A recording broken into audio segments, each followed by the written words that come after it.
भाइयों एवं बहनों, जय श्री गुरुदत्त। आप सबका शाश्वत ज्ञान गिरनार से चैनल में स्वागत और अभिनंदन है। भाइयों बहनों, देवी सीता मिथिला के राजा जनक की ज्येष्ठ पुत्री थीं, इसीलिए उन्हें जानकी भी कहा जाता है। कहते हैं कि राजा जनक को माता सीता एक खेत से मिली थीं, इसीलिए उन्हें धरती पुत्री भी कहा जाता है। लक्ष्मण, भरत और शत्रुघ्न की पत्नियां माता सीता की बहनें थीं। मार्गशीर्ष अगहन मास की शुक्ल पक्ष की पंचमी को भगवान श्री राम तथा जनक पुत्री जानकी सीता का विवाह हुआ था। तभी से इस पंचमी को विवाह पंचमी पर्व के रूप में मनाया जाता है। भाइयों बहनों, आगे की जानकारी देने से पहले हम आप सबसे अनुरोध करूंगा कि चैनल को सब्सक्राइब एवं वीडियो को लाइक तथा शेयर जरूर करें एवं कमेंट्स बॉक्स में अपने विचार से हमें अवगत कराएं। विवाह के समय ब्रह्मर्षि वशिष्ठ एवं राजर्षि विश्वामित्र उपस्थित थे। कहा जाता है कि उनका विवाह देखने को स्वयं ब्रह्मा, विष्णु एवं रुद्र ब्राह्मणों के वेश में आए थे। दूसरी ओर सभी देवी और देवता भी विभिन्न वेश में उपस्थित थे। चारों भाइयों में श्री राम का विवाह सबसे पहले हुआ था। विवाह का मंत्रोच्चार चल रहा था और उसी बीच कन्या के भाई द्वारा की जाने वाली रस्म की बारी आई। इस रस्म में कन्या का भाई कन्या के आगे आगे चलते हुए लावे का छिड़काव करता है।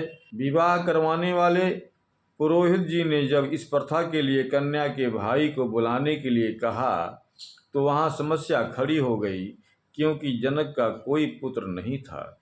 ऐसे में सभी एक दूसरे से विचार करने लगे। इसके चलते विवाह में विलम्ब होने लगा। अपनी पुत्री के विवाह में इस प्रकार विलम्ब होता देखकर पृथ्वी माता भी दुखी हो गईं। तभी अकस्मात एक श्याम वर्ण का युवक उठा और इस रस्म को पूरा करने के लिए आकर खड़ा हो गया और कहने लगा कि मैं हूँ इनका भाई। दरअसल वह और कोई नहीं बल्कि स्वयं मंगल देव थे, जो वेश बदलकर नवग्रहों सहित श्री राम का विवाह देखने को वहां उपस्थित थे। चूंकि माता सीता का जन्म पृथ्वी से हुआ था और मंगल भी पृथ्वी के पुत्र थे, इस नाते वे सीता माता के भाई भी लगते थे। इसी कारण पृथ्वी माता के संकेत से वे इस विधि को पूर्ण करने के लिए आगे आए।